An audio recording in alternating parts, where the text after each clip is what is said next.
Nagbabadyahon na naman tumaas ang singil po sa produktong petrolyo ngayong pong linggo. Sa report nga po, nating tinanggap ay sa unang 4 na araw po ng trading, posibleng lagpas piso ang ipapatong sa per liter ng gasolina. Maaari ho namang umakit ng higit sa 50 sentimos ang ipapatong sa diesel at 90 sentimos po naman sa kerosene.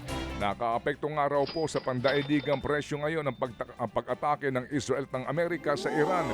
Ito po yung presyo na ito before the strike. Okay, so mamaya po ating aalamin ano ho yung effect nitong gerang ito sa magiging presyuhan by tomorrow kung sakasakali man po.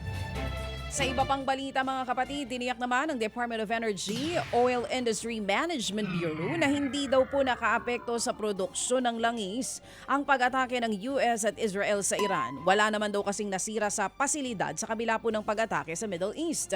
Yun nga lang, posibleng maapektuhan ang pag-deliver ng langis sa ibang bansa. Dahil po yan sa suspension sa shipping, bunsod ng delikadong sitwasyon sa rehiyon. Kaya tinatayang sisipa ang presyo ng langis dahil dito. Mga kapatid, mamaya rin po ang ating paliwanagan dito nga po sa rutang dinadaanan ng langis na nanggagaling po diyan sa gitnang silangan. Kaya nga po meron na pong abiso sa mga barko na wag muna hong dumaan sa Strait of Hormuz na siya hong pangunahing ruta ng mga oil tanker na nanggagaling po sa Middle East. Papunta po ng Europa at papunta po ng Asia.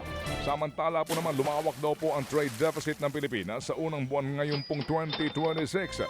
Sa datos nga po ng PSA, nakapagtala po ang Pilipinas ng higit sa 4 na bilyong dolyar na deficit sa balance of trade in goods noong pong buwan ng Enero. Mas malaki yan kumpara sa $3.99 billion na deficit noong pong Disyembre. Kapag nga po nasa deficit po ang ating balance ng Pilipinas, nangangahulugan po mas maraming iniaangkat o imports ang bansa kaysa sa ating exports. Bagamat umakit na po ng halos 8% ang halaga ng mga produktong na ibenta po ng bansa sa ibang bansa, kasabay pa rin itong tumaas ang halaga po ng iniaangkat na mga produkto ng Pilipinas. Naglunsad naman po ang gobyerno ng panibagong kampanya laban sa mga hindi rehistradong online lending platforms. Nakapagtala daw kasi ang CICC ng halos 600 reklamo kaugnay nito mula Enero hanggang Pebrero ngayong taon. Mas mataas po yan kumpara sa unang 2 buwan noong taong 2025. Ayon po sa CICC, lagpas 8 milyong piso ang nanakaw sa mga Pilipino dahil sa mga online lending apps.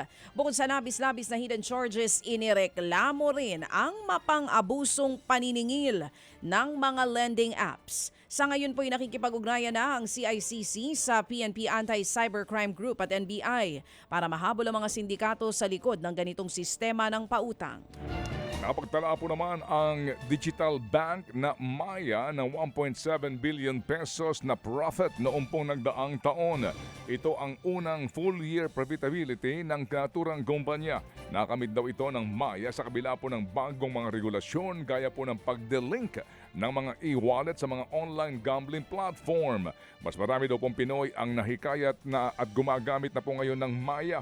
Katunayan na doble ng Maya ang bilang ng mga bank customers po nito sa 10.7 milyon noong pong 2025. Mga kapatid, brothers and sisters, saan ka pa? Dito na tayo sa totoo. Dito na tayo sa True FM. Mga kapatid, mag-subscribe and follow po kayo sa social media accounts ng True Network PH. Yan po kami, hanapin nyo lang True Network PH, Facebook, Instagram, YouTube, TikTok, and podcast. Mapa Apple or Spotify man yan, mahahanap nyo kami. Lahat ng mga napapanood at napapakinggan nyo po sa programa, nasa social media accounts namin yan. So paano mga kapatid? See you sa social media!